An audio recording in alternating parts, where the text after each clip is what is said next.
Bienvenue dans le débat de France 24. L'ambiance promet d'être électrique demain aux Nations Unies, où après Donald Trump, Hassan Rouhani doit prendre la parole devant l'Assemblée générale annuelle. Le président iranien travaille à remonter après l'attentat samedi dans l'ouest du pays, dirigé contre les gardiens de la Révolution. L'un des plus meurtriers jamais commis contre ce corps, directement dépendant du guide suprême, l'ayatollah Khamenei. Retour sur les faits avec Noémie Roche et Axel Simon. À terre, pour se protéger des balles, tiré en rafale. Il est 9h en Iran ce samedi matin. Le pays commémore le 38e anniversaire du début de la guerre Iran-Irak. À Arvoz, au sud-ouest du pays, 4 assaillants armés ont surgi lors du défilé et tiré sur les militaires, la foule et les tribunes de spectateurs. L'attaque a duré plus de 10 minutes. Un témoin raconte. En plein milieu du défilé, un groupe d'hommes déguisés en faux militaires et armés s'est mis à tirer sur nos enfants qui étaient devant nous. Et ensuite, ils ont tiré sur des femmes et des enfants. Ils tiraient de manière aveugle, ils n'avaient pas de cible. Leur but, c'était juste de tirer. Le bilan est très lourd. Des dizaines de personnes ont été tuées et des dizaines gravement blessées. C'est l'attaque la plus meurtrière qu'ait connue le pays depuis 8 ans. Téhéran accuse un régime étranger soutenu par Washington d'être responsable de l'attentat, une allusion à l'Arabie saoudite. Le président Hassan Rouhani promet une réponse terrible de la part de l'Iran. Ceux qui fournissent un soutien en matière de renseignement et de propagande à ces terroristes devront en répondre. L'attentat a été revendiqué à la fois par le groupe État islamique et par un mouvement iranien arabe d'opposition appelé Résistance nationale Arvoz. Ce mouvement séparatiste est actif dans la province du Khouzestan, une zone majoritairement arabe et sunnite, et dont Arvoz est la capitale. L'attentat a eu lieu à la veille du départ du président iranien pour New York, où Hassan Rouhani doit participer à l'Assemblée générale annuelle des Nations Unies. Il survient dans un climat de tension très forte entre l'Iran et les États-Unis, alors que Washington doit intensifier début novembre ses sanctions économiques contre la République islamique. Alors quelles conséquences évidemment cet attentat va-t-il avoir sur les rapports entre l'Iran et les pays de la région et plus généralement d'ailleurs les autres puissances présentes elles aussi à cette Assemblée générale des Nations Unies. On en parle avec vous, Azadekian, bonjour. Bonjour. Vous êtes professeur de sciences politiques à l'Université Paris-Sade Diderot, spécialiste de l'Iran. Manas Shirali, directeur d'études à l'Institut de sciences et de théologie des religions. Vous enseignez également à Sciences Po Paris. Vous êtes l'auteur de La malédiction du religieux, la défaite de la pensée démocratique en Iran. Également avec nous Mariam Pirzadeh, correspondante de France 24 à Téhéran, auteur de Quand l'Iran s'éveille, c'est paru aux éditions La Martinière. Et puis également avec nous Wassim Nasr, journaliste à France 24, spécialiste des réseaux djihadistes, auteur entre autres de L'État islamique, le fait accompli, c'est paru chez Plomb. Merci à vous quatre d'avoir accepté ce débat. On va peut-être voir d'ailleurs, on a entendu Hassan Rouhani dans le sujet que vous venez de voir, la réaction cette fois du guide suprême, l'ayatollah Ali Khamenei, qui accuse lui directement l'Arabie saoudite et les Émirats arabes unis d'avoir financer les auteurs de cet acte, auxquels d'ailleurs, dit-il, les Américains viennent en aide. Comment comprendre exactement cette mise en cause, Azadekian? Est-ce qu'il y a des éléments tangibles qui permettent à l'Iran aujourd'hui d'accuser ces puissances? Écoutez, c'est pas la première fois que on entend parler de ce groupe à l'Arvoise, d'une part, et d'autre part, on comprend tout ça dans le contexte des tensions de plus en plus grandes entre l'Iran, l'Arabie saoudite et les Émirats arabes unis, notamment sur le sol yéménite, puisque faut pas oublier que ce sont ces forces-là qui sont en train de se battre contre les Houthis de Yémen, qui eux sont soutenus par l'Iran. D'un autre côté, parmi les deux seuls pays de la région qui n'ont pas encore condamné ces attentats se trouvent l'Arabie saoudite et les Émirats arabes unis, parce que les autres pays de la région et aussi à l'échelle internationale, y compris d'ailleurs le directeur général des Nations unies, ont condamné ces attentats. Donc en fait, en même temps, je pense qu'accuser les États-Unis d'avoir soutenu aussi, non pas directement ces attentats, mais l'Arabie saoudite et les Émirats arabes unis, c'est aussi pour les Iraniens de se donner des atouts, puisque bientôt, demain, à partir de demain, à l'Assemblée générale des Nations Unies, il y aura effectivement des discours à la fois de Donald Trump et de président iranien Rouhani. Donc je pense que là, les Iraniens n'avaient pas suffisamment d'atouts pour pouvoir discuter ou en tout cas pas discuter directement avec les États-Unis, mais répondre aux accusations des États-Unis comme quoi l'Iran soutient des terroristes. Cette fois-ci, ce sont les Iraniens qui vont dire mais c'est vous qui soutenez les terroristes, voici la preuve. Donc en fait, c'est une rhétorique hostile de part et d'autre. Et cette fois-ci, effectivement, il s'agit aussi de l'humiliation subie par les gardiens de la révolution. C'est la première fois effectivement que les gardiens subissent ce genre d'humiliation directe, puisque c'était leur défilé et que c'est à ce moment-là qu'il y a eu ces attaques-là. Donc voilà, c'est un ensemble, mais en même temps, l'Iran se trouve, vous le savez, dans une situation économique très difficile, du fait aussi des sanctions américaines. Donc l'ensemble fait qu'on a effectivement une rhétorique hostile, très hostile même, de la part des dirigeants iraniens. Mais ceci étant dit, M. Rouhani aujourd'hui a ajouté que si Donald Trump change de position, on est prêt à négocier. On évoquera effectivement les relations avec les États-Unis. Marna Shirali, peut-être un mot. Il y a deux revendications, enfin trois revendications, mais notamment l'une qui mène directement, ou deux qui mènent à la piste séparatiste. Est-ce qu'aujourd'hui c'est la plus crédible d'après vous ? Je ne sais pas vraiment, parce qu'il y a tellement de cacophonie sur cette histoire, sur les revendications. Il y a tellement de groupes différents qui revendiquent d'être responsables de cet attentat. Mais ce qu'on sait, que les séparatistes ne sont pas aussi forts que ça. On sait que les Arabes, la population arabe de la région ne couvre pas plus de 40%. Ce n'est pas du tout une région sunnite. Ils sont chiites tous en majorité. Et les Arabes de la région ne sont pas en majorité. Ils ne dépassent pas les 40% de la population de la région de Khouzestan. On va voir effectivement la composition. Il y a aussi effectivement une revendication du groupe État islamique, vidéo à l'appui, Wassim Nasr. Oui, tout à fait. En fait, il y a eu trois revendications. Donc, une première qui n'était pas vraiment une revendication, mais un appel à la mobilisation donc, de la part du Front populaire démocratique Ahwazi, qui a été reprise par les médias iraniens comme revendication parce que c'était en amont donc de cette attaque. Et puis, il y a eu un démenti de ce Front populaire démocratique Ahwazi en disant on n'a rien à voir avec ça. Puis, il y a eu un porte-parole du mouvement de lutte arabe pour la libération d'Ahwaz qui a dit c'est nous. Il a été interviewé partout en prenant la paternité de cette attaque, sauf que le mouvement lui-même, donc le mouvement de lutte arabe pour la libération de Ahwaz, a fait un communiqué en disant que cette personne ne représentait pas le groupe depuis 2015. Ça, c'est des choses qui ont été dites. Puis, il y a eu la revendication de l'État islamique qui n'a pas été prise au sérieux ni par les autorités iraniennes ni par les observateurs, sauf qu'ils ont fourni une vidéo derrière. Donc, une vidéo où on voit 3 assaillants, mais pas 4, habillés en gardiens de la Révolution, la casquette, le treillis, le kéfier blanc, et 2 s'exprimer en arabe, en disant, avec des références djihadistes, sans pour autant citer l'État islamique. Le 3e parlait en farsi en disant qu'ils allaient attaquer les gardiens de la Révolution, sans donner la date ni l'heure. Sauf que c'est venu via les canaux de l'État islamique officiels, d'un côté, et d'un autre côté, quand on a vu des photos des cadavres des assaillants, donc il y a 2 photos qui matchent avec 2 assaillants. Donc le premier et le deuxième à s'exprimer. Donc ça, c'est une équation qui tend à accréditer cette revendication. Voilà, qui penche à accréditer cette théorie ou cette thèse-là. Ce sera un choc. Il faut dire aussi que certains pays du Golfe se sont piégés eux-mêmes. Parce que quand l'attaque a eu lieu, ils ont tous dit « c'est très bien, bravo, on attaque les gardiens de la Révolution, etc. etc. » Sauf que l'État islamique a revendiqué derrière. Et c'était pareil pour l'attaque de Téhéran en juin 2017, quand c'était aussi l'État islamique, donc 5 assaillants, en l'occurrence d'ethnie kurde en majorité, donc mais djihadistes, qui ont attaqué le bâtiment du Parlement et le mausolée de Khomeini.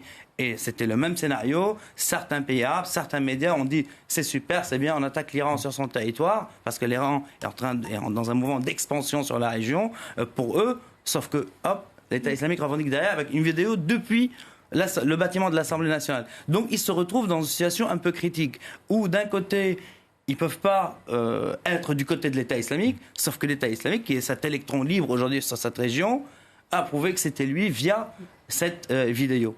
Et si on me dit pourquoi l'État islamique attaque l'Iran, bon, parce que pour l'État islamique, il ne reconnaît pas les frontières. Donc pour lui, l'Iran est un acteur majeur en Syrie, en Irak, au Yémen, comme ça a été dit. Il faut rappeler aussi que l'Iran est le pays de la région, la puissance régionale qui investit le plus en termes d'hommes et d'argent en Syrie et en Irak. Les pertes iraniennes sont importantes, que ce soit au niveau de l'armée ou des gardiens de révolution en Syrie, ou que ce soit au niveau des milices chiites, donc enrôlées dans la guerre contre les djihadistes avant tout, que ce soit en Irak ou en Syrie. Donc tout ça laisse penser à ce nouvel élément, cet électron libre qu'est l'État islamique, qui chamboule toute l'équation, mais ce n'est pas pour autant que ça ne sera pas utilisé politiquement par les uns et par les autres, comme ça a été dit par Madame à New York. Cette revendication, si elle est confirmée, elle constitue un choc après l'attentat de Téhéran de 2017 sur la présence du groupe État islamique et sa capacité à frapper l'Iran? Non, parce que je pense que les Iraniens, au-delà du discours officiel, sont tout à fait conscients de la présence djihadiste dans leur territoire. On parle maintenant de l'État islamique, mais aussi il y a Jaish al-Adl, qui est plutôt proche d'Al-Qaïda,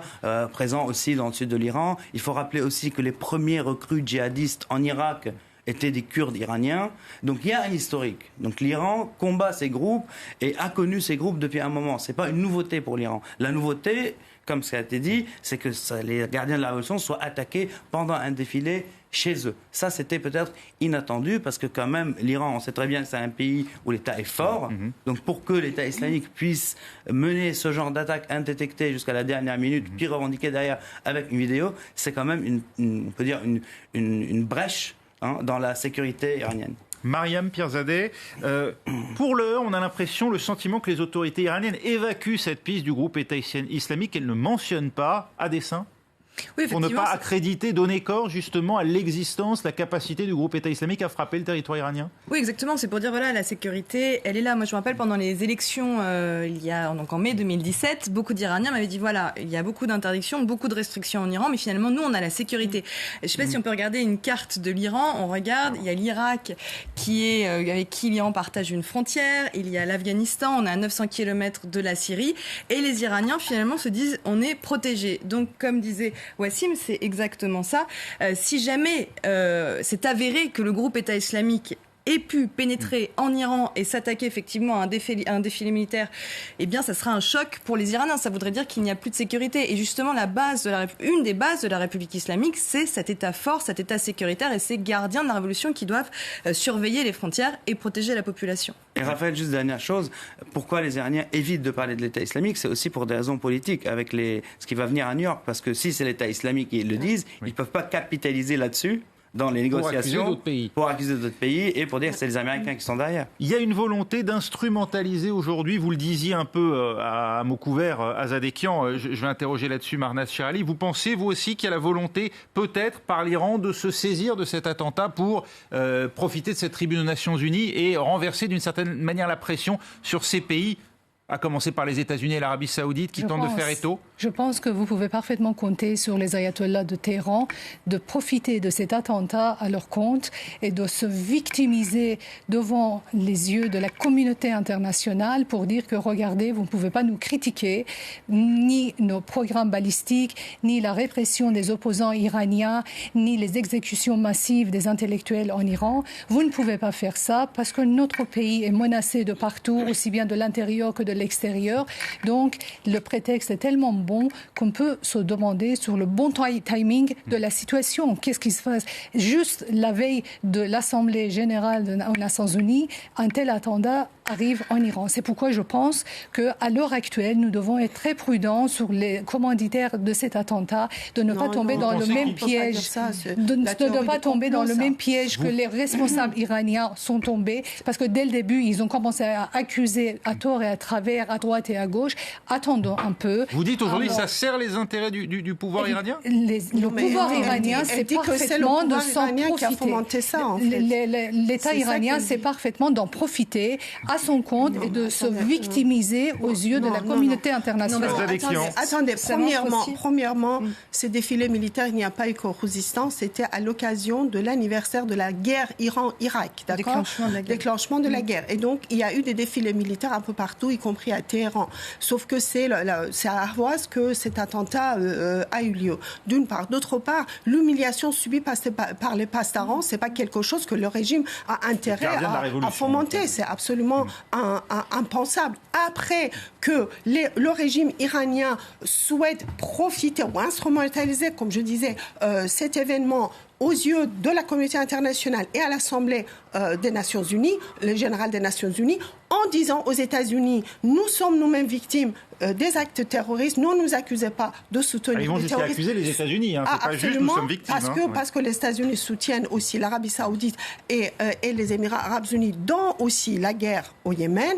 Donc il y a après ce discours-là qui vient après. Mais je ne peux pas accepter que ce soit le régime islamique qui ait fomenté ces attentats. Je n'ai jamais dit que c'est le régime islamique qui a fomenté ça. Je n'ai aucune preuve pour dire ça. Par contre, je dis tout simplement, il faut compter sur les ayatollahs de tourner la situation en leur faveur. Ils sont les grands politiciens. Il faut être très prudent sur l'identité des commanditaires. 2 jours après, on ne peut pas dire tout ça tout de suite comme les dirigeants iraniens l'ont fait en pointant le doigt sur les uns et sur les autres. C'est encore tôt. Tout simplement, je dis ça. Vous dites ça sert leurs intérêts, il faut être prudent sur l'identité des commanditaires. J'ai dit que ce sont les politiciens qui savent profiter de n'importe quelle situation pour se victimiser aux yeux vous émettez comme un doute sur la concordance des dates avec l'Assemblée générale des Nations Unies. J'ai dit que la date est très bien tombée. Non, ça montre qu'il y a une faille sécuritaire. C'est pas du tout bon pour la République islamique de montrer qu'ils peuvent être attaqués sur intérêts. Pas du tout. Pas du tout. Là, effectivement, sur les commanditaires, Wassim l'a dit, ils ne croient pas du tout. Et d'ailleurs, quand je parle aussi avec des Iraniens qui sont sur place, eux me disent, ce n'est pas le groupe État islamique qui a perpétré, les Iraniens de la rue, les Iraniens qui sont très unis après cet attentat. Et effectivement, on peut pas dire ça. Cette question de timing, c'est trop tôt effectivement pour parler de commanditaires. Mais voilà. Je suis tout à fait d'accord avec mes collègues. Je suis tout à fait d'accord avec mes collègues, c'est-à-dire que personne n'accuse aujourd'hui, à l'heure actuelle, la République islamique. Tout simplement, on peut se demander quand même la question. On peut se poser la question. C'est tout à fait normal que Téhéran accuse d'un côté l'Arabie Saoudite, parce qu'on sait, vu la première revendication, donc le mouvement de la lutte arabe pour la libération d'Ahwaz, il est soutenu par l'Arabie Saoudite. Donc ils ont sauté sur l'occasion pour dire, voilà, on accuse l'Arabie Saoudite, etc. Et les États-Unis et Israël font menace de représailles. Oui, sauf que la surprise derrière, c'est que c'était l'État islamique, pour tout le monde. Voilà, ça c'est d'un côté. D'un autre côté, le discours officiel iranien accusant les États-Unis et Israël, par ailleurs, d'être derrière l'État islamique ou le marionnettisme de l'État islamique, ça c'est un discours très ancien. C'est pas nouveau. Mais ça rentre dans le jeu de la propagande, anti-propagande et des accusations mutuelles. Donc les Iraniens, ils sont arrivés aussi à dire que les États-Unis acheminaient les djihadistes et Baghdadi dans ces hélicos. Ça c'est complètement infondé. Mais ça c'est la guerre de discours, la guerre de propagande. Mais dans les faits, sur le terrain, moi je suis sûr et certain que les autorités iraniennes sont tout à fait conscientes de la menace djihadiste sur leur sol qu'ils connaissent depuis des années. Parce qu'encore une fois, moi-même, j'ai eu l'occasion de parler avec des djihadistes iraniens dans les rangs de l'État islamique et qui étaient kurdes iraniens.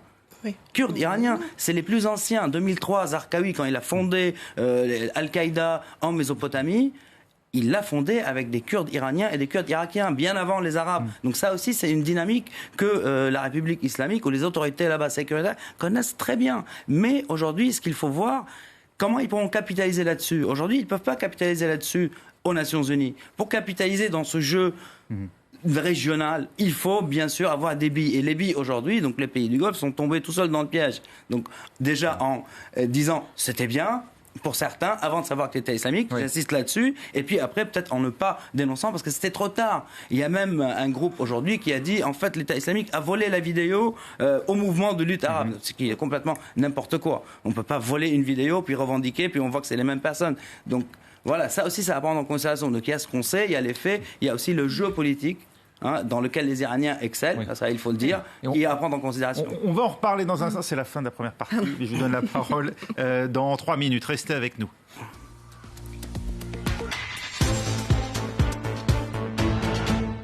Qui donc se cache derrière l'attentat d'Arvaz qui a fait 24 morts? C'était samedi en Iran, l'un des plus violents qu'ait connu le pays, qui plus est dirigé contre les gardiens de la révolution qui rendent compte directement au guide suprême, l'ayatollah Khamenei. Une attaque vécue donc comme un affront direct à la République islamique. On en parle avec à mes côtés toujours Azad Ekian, professeur de sciences politiques à l'université Paris 7 Diderot, spécialiste de l'Iran et auteur d'un mouvement, l'Iran, un mouvement sans révolution. Également avec nous Marna Shirali, directrice d'études à l'Institut de sciences et de théologie théologie des religions, vous enseignez à Sciences Po Paris et vous êtes l'auteur de La malédiction du religieux, la défaite de la pensée démocratique en Iran. Mariam Pierzadeh, correspondante de France 24 à Téhéran, est avec nous, que nous avons la chance d'avoir à Paris en ce moment, quand l'Iran s'éveille. C'est aux éditions La Martinière. Et puis Wassim Nasr de France 24 également, spécialiste des réseaux djihadistes, auteur de l'État islamique, le fait accompli, c'est paru chez Plomb. On évoquait en fin de première partie de ce débat les responsabilités éventuelles, le rôle aussi que l'Iran attribue aux États-Unis dans cette attaque. Vous vouliez dire, Mariam Pierzadeh, vous vouliez prendre la parole. Oui, non, je voulais dire que demain, Hassan Rouhani va se présenter. C'est un Hassan Rouhani qui est... À l'Assemblée générale des Nations Unies. C'est un Hassan Rouhani qui est très fragilisé après la sortie américaine de l'accord sur le nucléaire. L'économie iranienne est au plus bas. Il va falloir qu'il défende effectivement cet accord sur le nucléaire. Donc c'est très compliqué pour Hassan Rouhani. Et la grande question est de savoir s'il va rencontrer Donald Trump au cours donc de cette Assemblée générale. En tous les cas, les gardiens de la Révolution étaient les premiers à répondre à sa place il y a quelques semaines quand Donald Trump avait tendu la main. C'est non. Donc il faut voir si demain, le président de la République islamique va rencontrer Donald Trump. Alors on va évoquer cette réunion et le lien avec les États-Unis. Peut-être encore quelques mots quand même sur cette région particulière du Rouzestan, là où s'est déroulé cet attentat. Peut-être d'abord sur les mouvements séparatistes. Wassim Nasr, l'Iran accuse les États-Unis d'aider, d'armer les mouvements séparatistes. Est-ce qu'il y a un lien organique ? Il n'y a pas de lien organique en tout cas, mais on sait que certains pays du Golfe aident des mouvements séparatistes, indépendantistes depuis des années, sans que pour autant ces mouvements soient forcément djihadistes. Ça, c'est d'un côté. Donc il y a plusieurs mouvements, deux principaux mouvements, aidés depuis un moment. Et aujourd'hui, comme on l'a dit dans la première partie, le fait qu'il y ait une revendication puis elle a été niée, bon, tout le monde a dit... Vu que c'est ce mouvement aidé par l'Arabie Saoudite, donc on accuse l'Arabie Saoudite. Donc les Iraniens n'allaient pas louper, entre guillemets, permettez-moi le langage familier, cette occasion. D'un autre côté, il y a des groupes, il y a un groupe, Jaish al-Ahad, qui était plutôt sunnite, en l'occurrence, plutôt proche d'Al-Qaïda. Ça, on parle du sud de l'Iran. Mais aussi, il y a d'autres mouvements kurdes, que ce soit plutôt islamistes ou communistes, dans le nord de l'Iran, à la frontière entre l'Irak et l'Iran, où il y a des conflits en continu, il y a eu des combats il y a encore quelques semaines, etc. Donc l'Iran connaît plusieurs mouvements sur son sol, séparatistes, indépendantistes, et pour certains qui usent de méthodes terroristes, mis à part qu'ils soient islamistes, djihadistes ou communistes. Donc c'est un problème auquel est confronté l'Iran, dans le Baloutchistan notamment. Depuis la création de la République islamique. Il n'y a rien de nouveau là-dedans. Le seul facteur nouveau, et les États-Unis, c'est l'État islamique aujourd'hui, avec sa deuxième revendication, après celle de juin 2017. C'est le seul élément nouveau. Il faut dire aussi que la région qui s'appelle Rouzestan, que la ville qui a été attaquée hier, Ahvaz, c'est le centre de la région. C'est la région la plus riche de l'Iran. En sous-sol, pas en population. En sous-sol. En 80% du pétrole iranien dort sous les sols de Rouzestan, et ce sont vraiment les parties les plus importantes pour le pays. Oui. Cela dit... Mais la population en bénéficie. Voilà, justement, la population n'en bénéficie pas, et pas plus tard que cet été, ils ont énormément souffert de l'absence de l'eau, parce que l'eau qui était destinée à la région a été déviée vers d'autres villes, selon les dires des gens qui vivent sur place, et donc ça a contribué à un mécontentement extrêmement important de la part des habitants qui n'avaient même pas de quoi boire, alors que la température moyenne pendant l'été était de 60 degrés. Et à l'ombre en plus. Donc, vous voyez à quel point il y a un fond de mécontentement très important dans la région. C'est une région qui a souffert. Écoutez, deux choses. Premièrement, par rapport à l'Arabie Saoudite, c'est pas pour rien si l'Iran accuse l'Arabie Saoudite, puisqu'il y a des mouvements séparatistes ou indépendantistes ou autonomistes, y compris kurdes, qui eux-mêmes ont revendiqué être financés, par l'Arabie Saoudite. Donc ces accusations ne sont pas dénuées de vérité. Mais pas en ce qui concerne l'État islamique. Là, on est d'accord. Non, l'État islamique, non, mais je parle des autres. Oui, tout à fait, on est d'accord. D'ailleurs, ça ne date pas d'aujourd'hui, vous avez tout à fait raison de le signaler. D'un autre côté, Rouzestan est une région très pauvre et effectivement, comme on l'a dit, toute la population n'est pas arabe non plus. Il y a aussi des autres ethnies iraniennes qui habitent ensuite dans cette province. Alors, cette province a beaucoup souffert de la guerre Iran-Irak, raison pour laquelle d'ailleurs ce défilé a eu lieu dans cette ville. Saddam Hussein comptait sur le ralliement, il ne l'a pas obtenu, c'est important de le dire. C'est ça, c'est justement, j'allais y venir. Justement, parce qu'on peut être mécontent, mais sans pour autant, la population, sans pour autant s'identifier avec les pays arabes du Golfe Persique, on peut être mécontent sans pour autant justifier les attentats d'avant-hier. Donc il faut vraiment séparer des choses, d'une part, et d'autre part, néanmoins, le gouvernement central iranien n'a pas encore reconstruit les parties dévastées de cette partie de l'Iran, alors qu'ils ont construit les parties dévastées, par exemple, au Liban, au sud-Liban, sont en train de construire en Syrie. Depuis 1988, depuis 30 ans. Donc. Depuis 30 ans. Et il y a une bonne partie de la population de Khouzistan qui a dû d'ailleurs immigrer, aller vivre ailleurs en Iran, et cette population n'est jamais revenue parce qu'ils ne savent pas où aller. Donc, de quoi alimenter un ressentiment. Alimente le ressentiment, pas seulement des Khouzistanis, c'est-à-dire des habitants de Khouzistan, mais aussi d'ailleurs ailleurs dans le pays. C'était l'essence des dernières manifestations. C'était ceux qui ont lutté contre les soldats de Saddam Hussein, bec et ongles, arabes et persans, côte à côte. Ils ont lutté, ils n'étaient pas du tout à l'époque séparatistes, ils luttaient pour le territoire national, et là maintenant on les accuse d'être séparateurs. Ils n'ont pas vraiment, c'est pourquoi on peut douter sur la question de l'importance des groupes séparatistes, parce que c'était la région qui a soutenu l'Iran, qui a défendu le territoire national pendant la guerre, et aujourd'hui on les accuse ils sont, comme on n'accuse pas la population. Elle avait parfaitement raison, ils sont mécontents, mais ce n'est pas parce qu'ils sont mécontents qu'ils sont séparatistes. Il ne faut pas faire l'amalgame. Le gouvernement central n'accuse pas la population de Khouzestan d'être séparatiste, mais c'est groupuscules. Or, il y a des groupuscules séparatistes, effectivement, vous l'avez très bien dit, à la fois au Baloutchistan, au sud-ouest, à l'ouest. Donc, c'est une réalité de la région, c'est une réalité de l'Iran, mais pas la population. Il faut, encore une fois, distinguer les groupuscules de la population. Il faut dire aussi qu'à chaque fois, le gouvernement national est faible, les groupes séparatistes prennent le pouvoir. Donc, c'est plutôt un signe de la faiblesse de l'État central, de gouvernement central. Enfin, en tout cas, aujourd'hui, on a vu des manifestations à l'occasion de ces funérailles très unitaires contre le terrorisme. C'était ce que souhaitait d'ailleurs le pouvoir central de Téhéran. On va voir ces images. Mais je dis, il y a une vraie unité en Iran. Il y a une vraie unité contre ce qui s'est passé. Ça, c'est très important de le dire. Là, on parle de séparatistes. Mais quand vous parlez à un Kurde iranien qui habitait en Iran, il ne va pas dire « je suis kurde et je suis iranien ». Il va dire « je suis iranien ». Et kurdes. Effectivement, il y a une unité aujourd'hui. Regardez, il y a des milliers de personnes dans les rues. Des milliers de personnes qui viennent. Alors effectivement, il y a aussi dans le schisme cette culture du martyr, puisque ces gens, ces gardiens de la Révolution, il y avait aussi des jeunes qui faisaient leur service militaire. Il y a un petit enfant de 4 ans aussi qui est dans ce cercueil. Il devait faire sa rentrée scolaire. On est au sortir de la Shoah, est-ce que ça joue ? Oui, alors c'est amplifié, parce qu'ils sont morts durant cette période, ils ont été tués durant cette période, ce sont des martyrs. Donc, vous voyez cette unité. Mais cette unité, elle est à Havoz, ici, mais elle est aussi à Téhéran. Les Iraniens sont touchés au cœur. C'est une période de célébration annuelle pour l'islam chiite. Oui, exactement. Vous voyez, ce signe, voilà, c'est le chiisme. Donc, c'est-à-dire qu'on pleure ces martyrs qui sont morts. Ce sont les... Non, ce sont des... Mais il faut dire qu'on est dans un pays de la région, peut-être le seul pays de la région, où la conscience nationale prime toujours sur toutes les autres identités. La conscience nationale en Iran est tellement forte que vous pouvez être juif, mais d'abord vous dites que vous êtes iranien. Vous pouvez être protestant, catholique, vous pouvez être, quelle qu'elle soit votre ethnie, mais d'abord les gens, les différentes ethnies, d'abord ils se reconnaissent en tant qu'iraniens, et puis après ils disent qu'ils ont d'autres identités. Donc l'identité nationale en Iran, c'est l'identité la plus forte dans toute la région.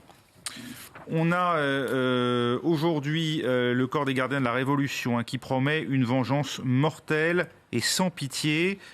Concrètement, que va-t-il se passer ? Il faut s'attendre à une réaction, ce ne sont que des mots. Ça, il faut voir, mais moi je ne pense pas que ce sont juste des mots. Après, ça peut s'articuler sur différents théâtres. Les gardiens de la Révolution, aujourd'hui, sont présents en Syrie, au Liban, en Irak, au Yémen. Et donc, il y a 1001 façons pour eux de se venger, entre guillemets, comme ils disent, sans pour autant le revendiquer ouvertement. Après, ça rentre dans le jeu. Ça veut dire, eux, ça fait partie de leur...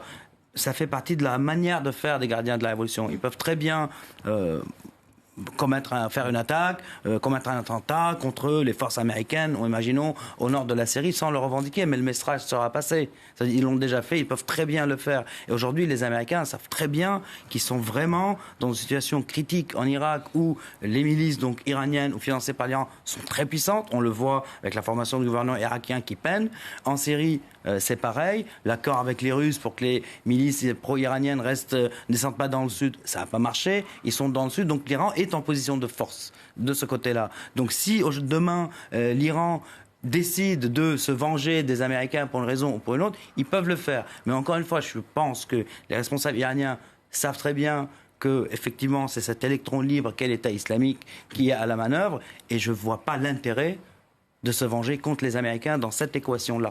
Mais voilà, mais utiliser cela dans les arènes politiques, utiliser cela sur les échiquiers où l'Iran est présente, l'Irak, l'Iran encore une fois, le Liban et le Yémen. Bien sûr que oui, c'est le jeu politique. Mana Shir Ali, ça peut être perçu comme aussi la rançon de l'expansionnisme des gardiens de la Révolution dans ce qu'on appelle le croissant chiite, le fait que ça suscite aussi du coup des réactions et la volonté aussi de s'en prendre à eux, de les prendre pour cible. C'est tout à fait possible, mais avant de faire n'importe quelle prévision dans le vide, je pense qu'il faut attendre un petit peu de voir ce qui va se passer demain et après-demain aux États-Unis. C'est très important aujourd'hui et demain, enfin les jours à venir. Vous pensez que ces rencontres en marge de l'Assemblée générale des Nations Unies et les discours eux-mêmes vont être importants? Je pense qu'ils sont très importants. Les deux jours à venir sont extrêmement importants pour savoir quel sera l'avenir de la région.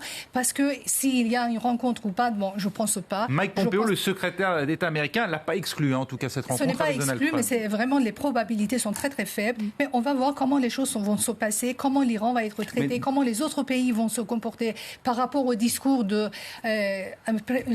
au président Rouhani à l'Assemblée générale. Donc, les jours à venir sont très importants et avant de voir ce qui se passe, on ne peut pas se lancer dans les prévisions dans le vide. Les Américains, ils ont dit aujourd'hui, par rapport à la Syrie par exemple, qu'ils allaient rester, pas jusqu'à ce que les Iraniens partent, comme ce qui était dit avant, mais jusqu'à ce que les Iraniens rentrent chez eux dans la région. Donc ça donne quand même une certaine vision de ce qui va venir. Ce ne sont plus les mêmes, c'est plus la même condition. Non, c'est devenu une condition quasi impossible aujourd'hui. Sur la scène intérieure aussi, les gardiens de la Révolution peuvent prendre aussi plus de poids. Ils peuvent dire que le gouvernement d'Hassan Rouhani, il y a une faille sécuritaire, on voit bien qu'ils ne sont plus protégés. Donc aussi, au sein même du système de la République islamique, les gardiens de la Révolution peuvent monter en puissance.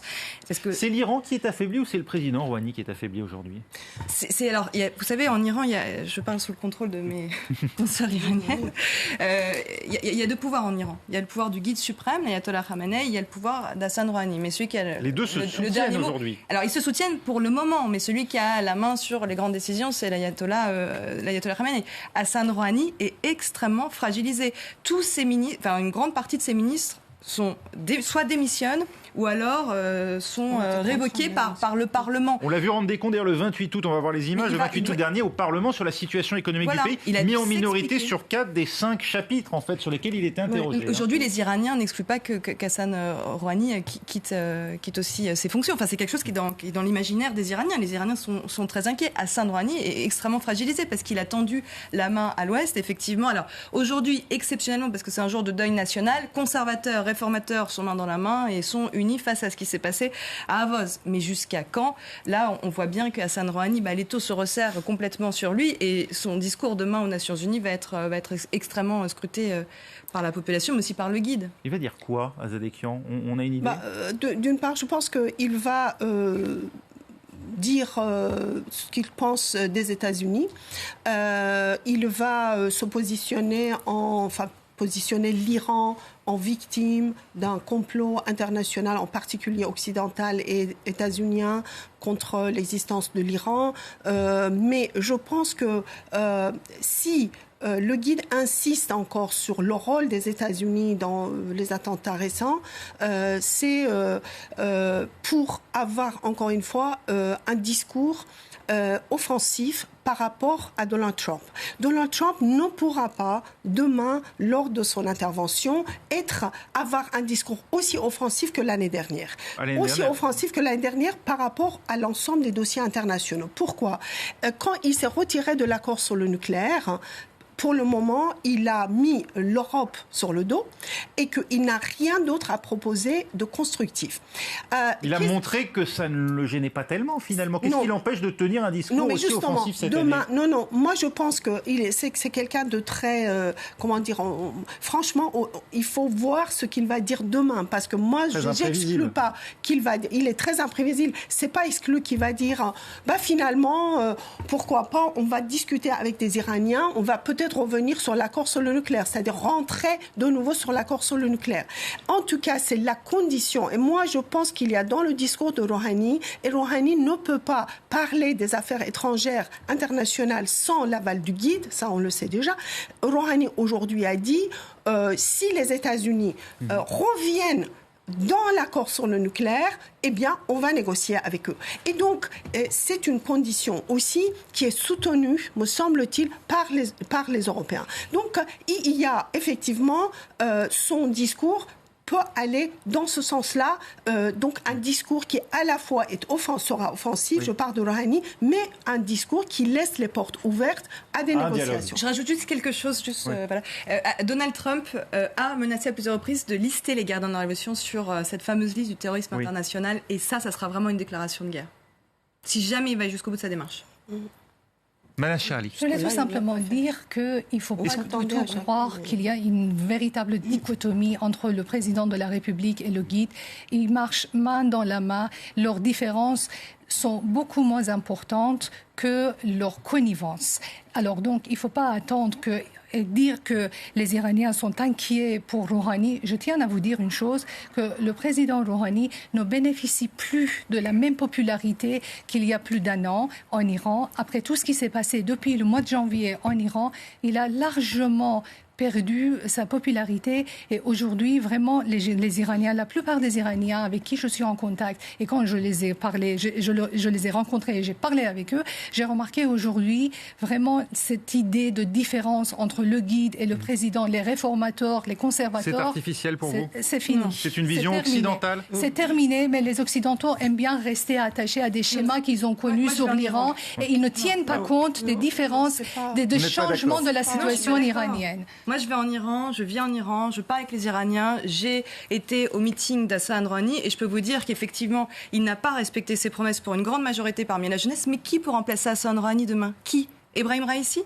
Il n'y a personne pour remplacer Hassan Rouhani. Hassan Rouhani, il entend quand même, il essaye de faire progresser. Il a quand même, durant la Coupe du Monde, alors c'est peut-être mineur, là on parle d'attentat, mais il a quand même ouvert, il a permis d'ouvrir les stades aux femmes. Là, pour nous, c'est rien en tant qu'occidentaux, mais pour les Iraniennes, c'est énorme. Il entend ça, Hassan Rouhani. Je ne dis pas que je défends Hassan Rouhani. Enfin, là, je suis journaliste, je vis en Iran, je parle avec les Iraniens et j'entends leurs préoccupations. Et aujourd'hui, effectivement, ils sont déçus d'Hassan Rouhani, mais ils se disent aussi qu'il n'y a pas d'autre solution. Oui, en même temps, on parle des Iraniens, mais la moitié ont quand même voté pour des conservateurs aux dernières élections législatives, ou pas loin de la moitié. Non, des réformateurs. Mais des conservateurs aussi. Enfin, il y a eu aussi un certain nombre d'élus. Ça dépend de quel Iranien on parle, d'une part, mais d'autre part, effectivement, il n'y a pas d'alternative politique actuellement, de toute façon, en Iran. Donc, l'affaiblissement, moi ce que j'entends de la part de beaucoup d'Iraniens, c'est que l'affaiblissement de ce régime et ce que cet attentat risque de faire, c'est de créer le chaos au sein de l'Iran. Et ça, les Iraniens, qu'on soit conservateurs, réformistes ou modérés, on n'en veut pas. Donc, en fait, ce qui, effectivement, on ne veut pas un retour aux années Ahmadinejad et à l'isolement ? Non, le chaos qui existe en Irak, le chaos qui existe en Afghanistan, qui existe en Syrie, qui existe au Yémen, regardez où se trouve l'Iran. Les Iraniens ne veulent pas ça. Et donc, même s'ils n'aiment pas le régime islamique, même s'ils n'aiment pas Rouhani ou Khamenei, ou Khatami d'ailleurs, eh bien, ils ne vont pas prendre le risque de déstabiliser leur pays. Voilà, parce que l'Iran est une réalité historique. Ce n'est pas les puissances coloniales qui ont fait ce pays. Ce pays existe depuis des millénaires. Et les Iraniens regardent ce qui se passe à côté, effectivement. Donc il faut tenir compte, ne dites pas c'est un discours occidental, c'est un discours irano-iranien. Wassim Nasr. Je ne vous ai pas accusé de tenir un discours occidental. Non, j'ai demandé si la distinction qui était faite entre la distinction Hassan existe, Rouhani je peux dire la même chose. Je peux dire était entre une lecture occidentale ou pas ? Je peux dire entre Macron et Hollande, il n'y a pas de différence. Ça revient au même. Non, il faut des nuances. Si on est scientifique, c'est qu'il faut chercher dans les nuances. Et non, Monsieur, on ne peut pas parler de façon idéologique. Demandez aux Français il y a un an, il y avait une grande différence. Demandez-leur dans un an, je ne suis pas sûr qu'ils vous disent qu'il y a toujours une grande différence. Mais nous, on n'est pas des Français. Moi, je suis... ça évolue. Il est quand même important de tenir compte. Mais la raison de ma question, question, je peux pas parler la raison comme de ma ça. question, c'est que les rapports de force évoluent avec le temps aussi, et la Bien perception qu'en ont les populations. Et je veux dire que l'Europe a encore un rôle important à jouer pour justement aider le gouvernement Rouhani, parce que je suis d'accord pour dire avec Mariam, pour dire que à l'heure actuelle, si Rouhani s'en va, eh bien il y a les ultras qui vont arriver et les gardiens de la révolution. C'est bien la preuve que les gens seraient prêts à les élire, donc. Je pense que mes deux collègues ne tiennent pas compte au fait que depuis le mois de janvier, les choses ont changé, que le régime actuel, la République islamique, est en blocage et qu'il a perdu son assise populaire. C'est très important de tenir compte. Ce qu'ils sont en train de faire comme analyse est daté. Cette analyse ne tient pas maintenant. Et ce n'est pas seulement votre apanage de parler avec les Iraniens et aller en Iran. Nous aussi, nous avons accès à l'Iran. Nous allons en Iran. Vous avez vécu en Iran? Vous êtes allé en Iran ces derniers mois? Bien sûr, madame. Parler avec des commerçants? Bien sûr. Wassim Nasr. On est partagé aujourd'hui entre l'image d'un Iran qu'on voit depuis plusieurs années maintenant, notamment avec la guerre en Syrie et ce qui se passe également au Yémen, un Iran qu'on dit expansionniste dans la région, une présence qui semble s'être renforcée, et en même temps on voit depuis la sortie des États-Unis de l'accord sur le nucléaire un affaiblissement. Quelle est la réalité aujourd'hui de l'Iran sur la scène internationale? Il y a ces deux réalités qui existent. L'Iran est dans une logique expansionniste ou d'influence, appelez ça comme vous voulez, qui s'articule depuis 30 ans. C'est ça aussi, c'est-à-dire ils sont dans une logique d'une construction d'influence dans leur sphère d'influence, j'ai envie de dire naturelle ou géographique.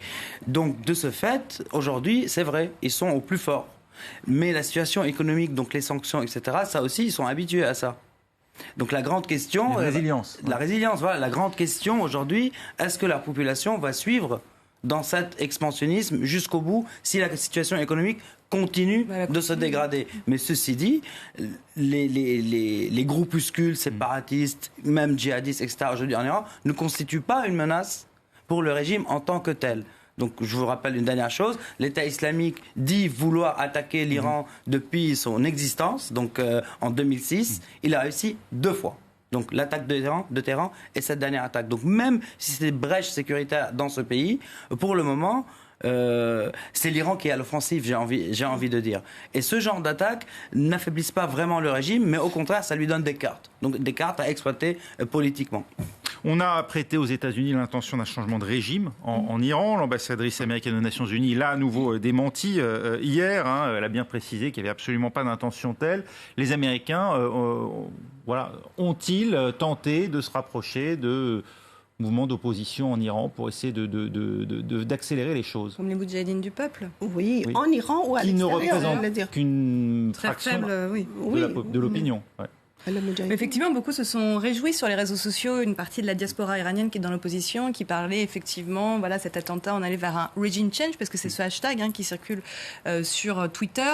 Effectivement, c'était, il me semble, Mike Pompeo qui avait parlé des Moudjahidines du peuple, Mike Pompeo des Moudjahidines du peuple comme une solution. Aujourd'hui, il n'y a pas d'alternative, en fait. Et ça, les Iraniens le savent. C'est Giuliani.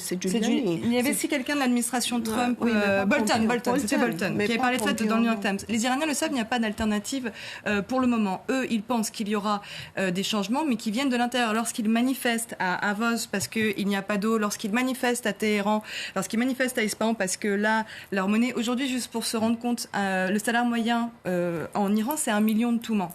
Aujourd'hui, ça vaut même pas $100. Avec la chute vertigineuse de la monnaie. Et là, on est le 24 septembre, dans 1 mois et demi, le 4 novembre, il va y avoir des sanctions beaucoup plus fortes contre l'Iran, contre le pétrole. Et là, ça va vraiment affaiblir. C'est ce que je voulais dire. Ça veut dire, est-ce que l'expansionnisme, l'interventionnisme de l'Iran en Irak, Syrie, Liban, Yémen va continuer malgré la crise économique? C'est aujourd'hui ça. Il y a la possibilité de 800 millions de dollars qui sont dépensés par la possibilité de soutenir des outils assiégés, par exemple, au Yémen, aujourd'hui, pour un pays comme l'Iran. Je ne pense pas, parce que je pense que de plus en plus l'économie iranienne est en chute libre et le régime iranien n'a pas du tout la possibilité de continuer ses activités dans la région. C'est évident ça. Mais il ne faut pas oublier juste la chose, que les groupes qui sont aidés par l'Iran sont idéologiquement liés à l'Iran. Donc ce n'est pas juste une question d'argent. Donc ça aussi, ça compte. Donc la présence, de toute manière, sera maintenue en Syrie notamment. Il y aura toujours une présence. C'est la grande question en ce moment. Parce que là, si Bachar al-Assad est encore en place, c'est en grande partie aussi à cause, grâce, ça dépend de quel parti on se trouve, mais grâce aux Iraniens. Donc est-ce que là, Bachar al-Assad va lâcher les Iraniens? Là, je parle sous contrôle aussi, mais 800 millions de dollars par mois qui sont dépensés par la République islamique dans la région. C'est énorme, énorme. Quand pour une population iranienne... C'est un effort qui est soutenu, compris par la population iranienne. Non, absolument pas. Justement, c'est ça la difficulté des Iraniens. C'est ça la difficulté des Iraniens. On entend les Iraniens, qu'il s'agisse des Téhéranais ou des Khouzestani ou ailleurs, qui sont contre, qui disent qu'est-ce que vous faites en Syrie, qu'est-ce que vous faites au Liban, qu'est-ce que vous faites en Irak. On n'a pas à manger. Et on n'a pas à manger, faites quelque chose pour nous. Ça, c'est vraiment un slogan qui a été repris à la fois par les classes moyennes, par les classes populaires, mais en même temps, à cela s'ajoute la corruption qui est absolument importante, c'est-à-dire on parle de milliards de dollars de corruption, d'argent qui disparaît. Donc effectivement, il y a un mécontentement généralisé au sein de la population. Et donc effectivement que le régime dans son ensemble a été fragilisé par ces sanctions états-uniennes et le sera davantage si le pétrole est sanctionné par les États-Unis.